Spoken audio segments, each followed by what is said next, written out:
Melissa, I appreciate you joining us today. Before we get started, can you just share a little bit about your journey with starting Outlever and what inspired you to launch the company? Sure.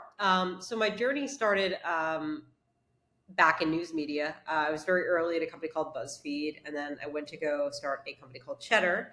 And kind of the premise of news is really there's an editorial standpoint, a voice, and authority you're building, but in reality, you're kind of building that product to sell it to advertisers. You're selling it to lend your voice, your authoritative voice in which you built, to brands so they could attach it themselves to it. And then I kind of moved over to B2B SaaS, and I worked in marketing at ClickUp. I was their first chief creative officer, and I had a very large budget, and it was really hard still to have the conversations that we needed to have at scale, especially kind of in the horizontal nature that we needed to have them, because our ICP set and our TAM was so wide. It was really everybody that in a company from one to thousands, industry agnostic, team agnostic, team size agnostic, role agnostic. So to really be able to have that level of conversation at scale was just kind of impossible, even with a huge marketing budget, which is why we founded Outlever. And one of the main things we're going to talk about today is branding. And before we start each episode, I like to focus on definitions, so I make sure I'm looking at things the same way that you are. How do you define a successful SaaS brand, and what are the key elements that would differentiate a SaaS company from a SaaS product that also have a brand?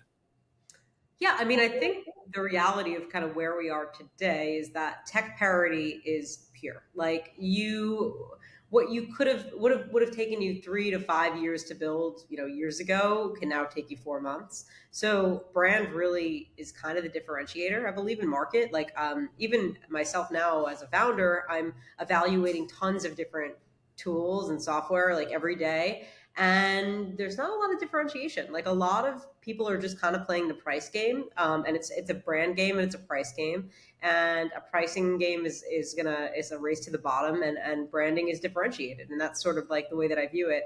A brand is really like everything you look, you feel, you touch, the product, the way that it's sort of that collective tissue that like kind of forms what that experience is no matter where you are. If you're reading an article, the tone of voice, the emails they send, the way they educate you, the obviously like, it's branding and aesthetic too, but it's so much more than that. It's really kind of every touch point really needs to feel cohesive and well formed, like you are interacting with something bigger than that company's product. That's how I feel about brand. And where do you stand on the brand marketing versus performance marketing scale? Do you feel like they're intertwined? Do you feel like, because you see online people talk about prioritizing performance marketing versus brand marketing? What's your thoughts there? I mean, I think you need to do both. Like, I think it's very connected to, like, first of all, your performance marketing should incorporate your brand. So, brand at the highest level is really that North Star of like what you stand for. Performance marketing is a piece of that, and a necessary piece of it, and also like a more shorter term piece of it. But brand should always sit at the top of what that looks like. I mean, it's definitely not brand or performance. Like, I think you absolutely need to have both, especially in 2020, almost 2025, when channels are more saturated than ever, and it's harder to see efficiency at scale. Like you need both. Yeah, and kind of going back to the definition piece, what activities do you define as brand activities or brand marketing? I mean, it's. I feel like everything is kind of brand marketing, because like Okay. you should be incorporating like that aspect of what brand is in everything that you're doing. Like if you're putting marketing resources and dollars into anything, whether it's dollar in, dollar out, and there's like very clear ROI, versus whether it's spending a ton of resources on time on something, like brand should be heavily incorporated in that. I mean, I think the definition of brand activities is gotten to the point where it's just brand activities that can't be measured the way that like, dollar in, dollar out performance Mhm. marketing can be measured. It's building brand, it's building authority, it's building trust and credibility. So I would say it's more on that side. Like that's sort of what brand has now like become. But it's really like it's gotten this kind of dirty like perception of it that brand is the unmeasurable, which I mean, I agree that there are certain aspects of brand that like need to be built and like are hard to measure, especially short term. Long term they are, And especially if you're consistently doing kind of sentiment analysis and brand awareness studies, aided and unaided.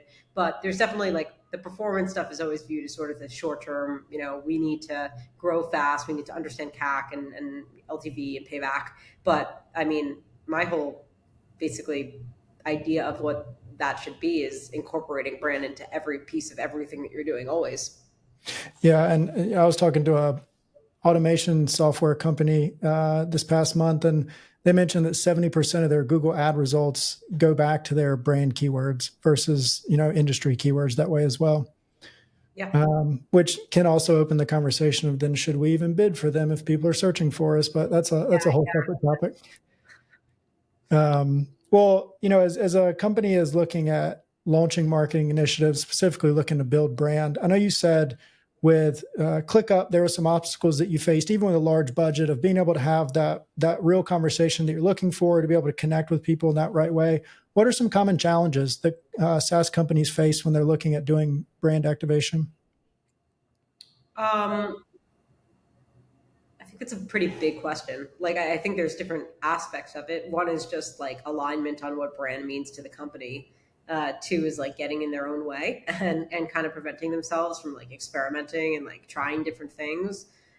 Three is just the lack of commit to something that isn't completely ROI based, like dollar for dollar. And then ability to execute fast and wide and be able to like really span what you need to be doing to be able to build brand. And also just taking risks and being bold, I think is really important today. I think it's very hard to differentiate or break through when you're just putting out a white paper or having a webinar or doing anything that isn't like, like very out there. So, I mean, I don't know. I also like, how do you define brand activation? I think we need to be rethinking the entire playbook. Yeah, activation might not have been the right term I was looking for. It might have been just kind of marketing initiatives that way. But I think that ClickUp, when you were there, ClickUp did a very good job at moving very fast with content. I mean, I've seen you speak at some different conferences and content on LinkedIn talking about how you would turn another company saying one thing into content for your company. Was it like that when you got to the company, or did you have to incorporate that into the ethos and to build a team around that?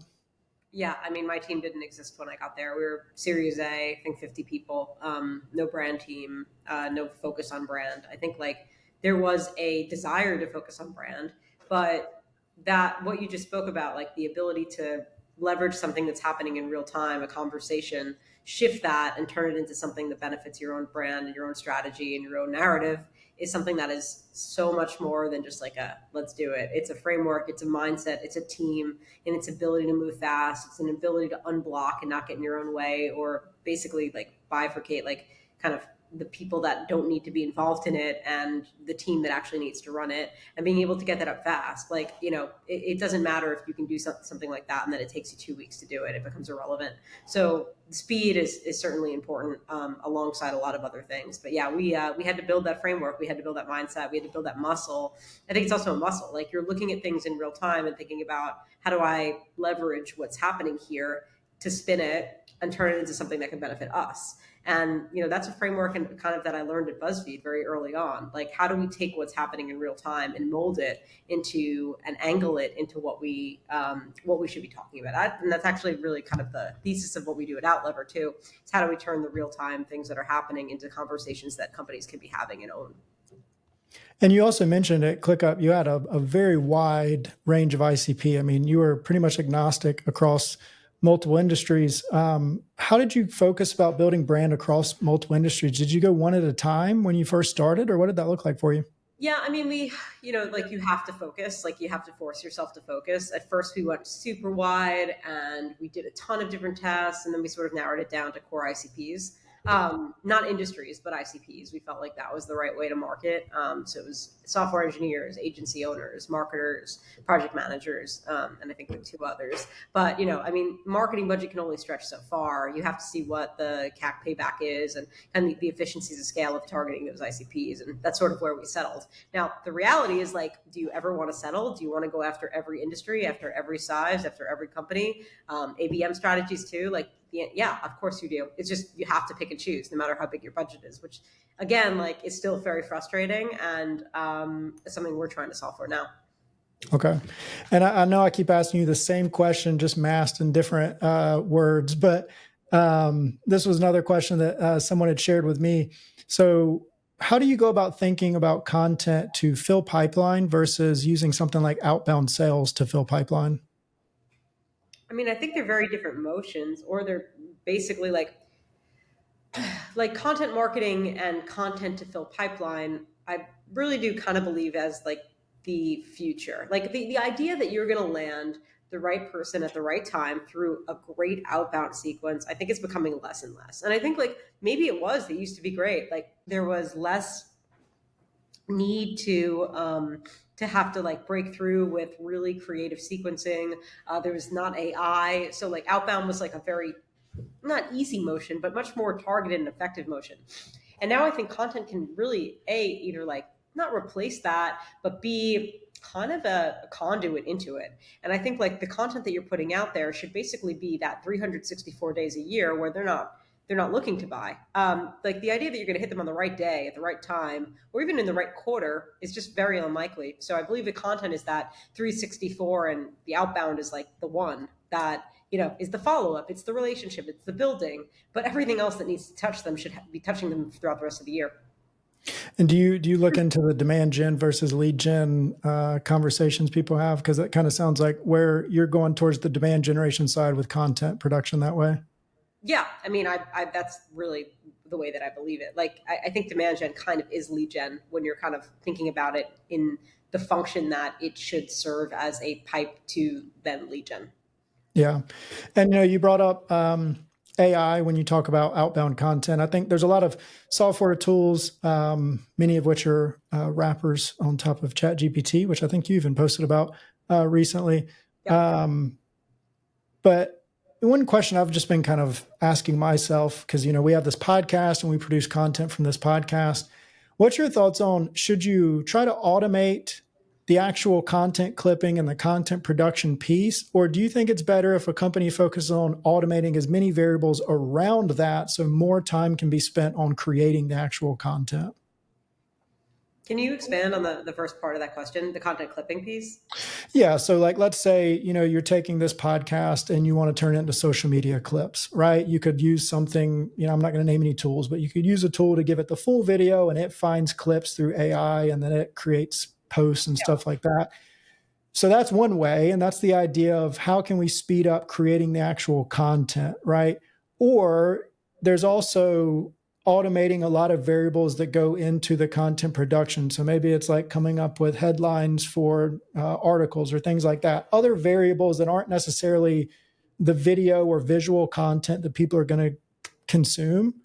Do you have any thoughts there on like automating that with AI versus just automating everything around it so more bandwidth from the team can be spent on content?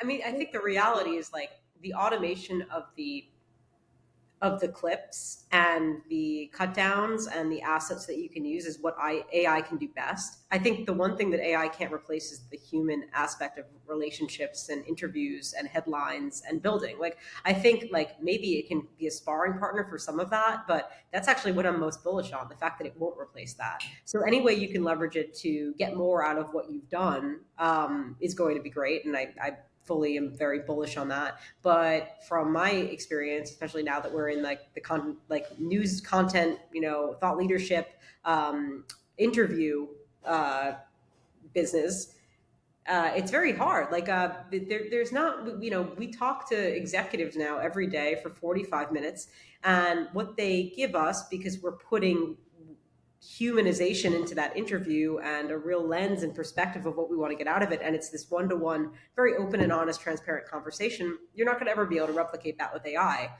So I think like leverage it where you can to get as much as you can out of what you pull from that. But no, I think that there's not really a replacement for kind of what we're doing right now. Do you think over time you could personally build your own data sets from each human with the inputs from those interviews to then create predictive outputs from it? Sort of, but it's very far off from that, from what I'm seeing. Gotcha. Very, very far. I would love to talk more about what you do because, thought leadership from my lens and from my vacuum of information that I see on social media is very much about social media. So putting stuff out on Twitter, putting stuff out on LinkedIn. It sounds like you're actually focusing on a different area with news and with articles that would be discovered through search from Google or from maybe ChatGPT's new search feature that it just rolled out yesterday. Tell me a little bit more about that. Yeah, sort of. I mean, I think there's a lot of lenses for distribution for what we're doing. The idea is to be able to have these conversations 24/7 and be able to capture on all the signals that are happening daily that sometimes mainstream doesn't pick up on, but are very relevant for different industries. For instance, companies are raising money that you don't really hear about because TechCrunch doesn't deem that as something that they want to pick up or focus on. But that raise, that hire, that acquisition, anything that's happening is so relevant for so many companies. And that's a signal that they should be paying attention to and probably covering. So that's the way that we look at it. And then we really optimize for putting people on a pedestal, elevating them, giving them a platform for thought leadership and allowing them to share out and be thought leaders within the news that they're featured in. So yeah, I mean, we're optimizing for a lot of types of distribution, but I would say one-to-one and one-to-network is actually primarily the way that we view it. Okay, and so the publication of that content, do you own the media channel that it goes to, or do they own their own media channels that it goes to? They own it. It's on their site. Okay. It's a part of their domain. Okay, very cool. Very cool. Well, I appreciate you coming on today, talking about SaaS branding. If you were to leave this conversation with one piece of advice for any SaaS company owner or SaaS CMO that is looking to ramp up the branding of their company, what would you give? I would say the old playbook is dead, and to differentiate and break through, you have to take risks and be bold and do things that are going to be able to separate you in market and own the conversations and own the narrative that you want to own because you have the ability to do that. I love it. Well, Melissa, thank you for coming on and having the conversation.